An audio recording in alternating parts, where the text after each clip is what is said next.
ამ ვიდეოში გეტყვით თუ როგორ ატარებს რუსეთი საქართველოში საინფორმაციო სპეცოპერაციებს. 23 აპრილს რუსებმა ქართული პრორუსების დახმარებით გამოაქვეყნეს გადაცემა, რომელშიც რუსეთის პირველი არხის წამყვანები ვოვანი და ლექსუსი სალომე ზურაბიშვილს და უჩან ანუაშვილს რუსი დისიდენტის და ჭადრაკის გროსმაისტერის გარი კასპაროვის სახელით ესაუბრებიან. საუბარი ინგლისურად შედგა, მაგრამ რუსებმა თარგმანი დაამახინჯეს და ვიდეოები ისე წარმოაჩინეს, თითქოს სალომე ზურაბიშვილი და უჩან ანუაშვილი საქართველოში მაიდინის მოწყობას, უცხოურ დაფინანსებაზე დამოკიდებულებას და პროტესტში არაფორმალური შეიარაღებული დაჯგუფებების ჩართულობას აღიარებენ. პროსახელისუფლებო არხები და არა მხოლოდ პირდაპირ ენდენ რუსი პროპაგანდისტების მიერ გავრცელებულ ამბავს არ გადაამოწმეს და თავად გავრცელეს დეზინფორმაცია. თუმცა რა თქვეს ზურაბიშვილმა და ნანუაშვილმა რეალურად? ვიდეოს ერთ მონაკვეთში სალომე ზურაბიშვილი თითქოს ამბობს, რომ საქართველოში კრიზისი იმდენად ღრმა არის, რომ მისი მშვიდობიანად მოგვარება შეუძლებელია, თუმცა ეს გაყალბებული რუსული თარგმანია. თუ კარგად დაუკვირდებით, რუსული თარგმანის პარალელურად ისმის სალომე ზურაბიშვილის ინგლისურად საუბარი, სადაც ის ამბობს საპირისპიროს. ჩემი აზრით, კრიზისი იმდენად ღრმა არის, რომ ვერ მოგვარდება გარდა სტაბილური, ყოველ შემთხვევაში მშვიდობიანი გზის გარდა.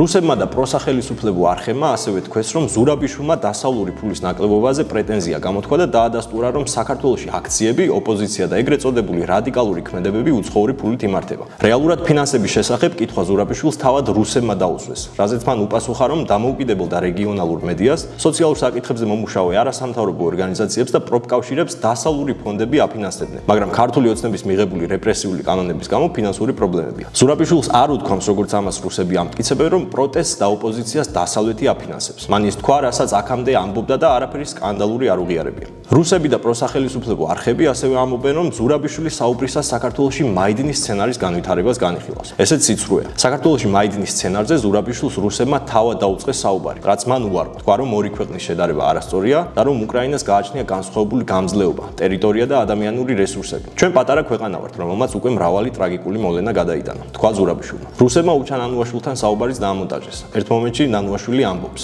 მინდა აღვნიშნო, რომ ჩვენ გვყავს არაოფიციალური ქვედანაყოფები, ისევე როგორც მაიდინის დროს უკრაინაში. არიან სამოქალაქო პირები ნიღბებში, არიან ხალხი მმართველი პარტიიდან, ასევე ადამიანები კერძო დაცვის კომპანიებიდან და ისინი შეიარაღებულნი არიან. ვიდეო ისე არის დაჭრილი, თითქოს ნანუაშვილი პროტესტის მონაწილეებზე საუბრობს. სიამოვნებაში ის საუბრობდა ტიტუშკებზე, რომლებმაც დეკემბერში ტევ1-ის გადამღებ ჯგუფზე, ოპოზიციის წევრებზე და პროტესტის მონაწილეებზე იძალადეს. სხვათა შორის არც ერთი მათგანი დღემდე არ დაკავებულა. ასე რომ რუსების მიერ ექსკლუზიურ სკანდალად გასაღებული გადაცემა რეალურად ტყუილებზე არის დაფუძნებული. მაგრამ ვინ იდგა ამ ყველაფრის უკან? თავად რუსების გარდა ამ ოპერაციაში მონაწილეობდა მამუკა ფიფია, რუსეთში გაზრდილი ქართველი ბიზნესმენი და პრორუსული პარტია სოლიდარობა მშვიდობისთვის ლიდერი, რომელსაც კრემლთან პირდაპირი კავშირები აქვს. ის მონაწილეობდა რუსეთის პირველ არხზე გაშვებულ გადაცემაშიც და მას შემდეგ ფაქტობრივად ყველა რუსულ არხზე გამოჩნდა. ის ასევე მონაწილეობს პუტინის პარტიის მიერ გამართულ კონფერენციებში და მოსკოვში ჩატარებულ სხვადასხვა ღონისძიებებში. სოლიდარობა მშვიდობისთვის გუნდის წევრი არის ასევე პაატა აბულაძე, რომელიც 2024 წელს რუსეთის მიერ ოკუპირებულ უკრაინის ტერიტორიაზე იმყოფებოდა და ცოტა ხნის წინ ფრონტის ხაზს რუსეთის მხრიდან ეწვია. ამავე ჯგუფის ერთ-ერთი ლიდერი არის მიხეილ ჟღენტი, რომელიც ღიად რუსეთის მხარდამჭერი პოზიციებით გამოირჩევა. ხშირად ჩნდება რუსეთის არხებზე და მიიჩნევს, რომ 1999 წელს საქართველოში რუსეთისგან დამოუკიდებლობის მოთხოვნა და ქართველი ხალხის მსხვერპლის ხარჯზე მისი მოპოვება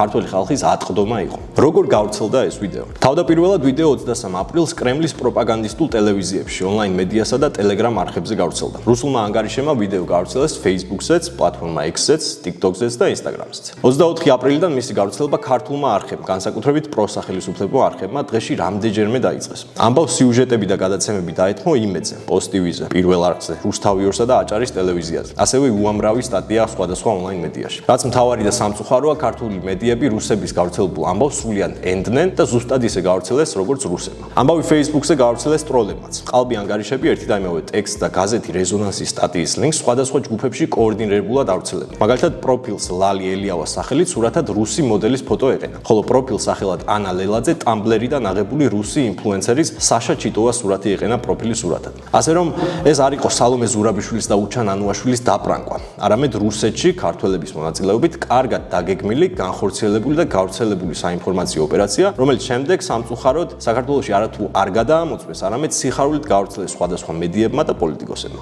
მეტი მსგავსი ვიდეო სანახავად გამოიწერეთ ჩვენი არხი და დაელოდეთ შემდეგ ვიდეოს.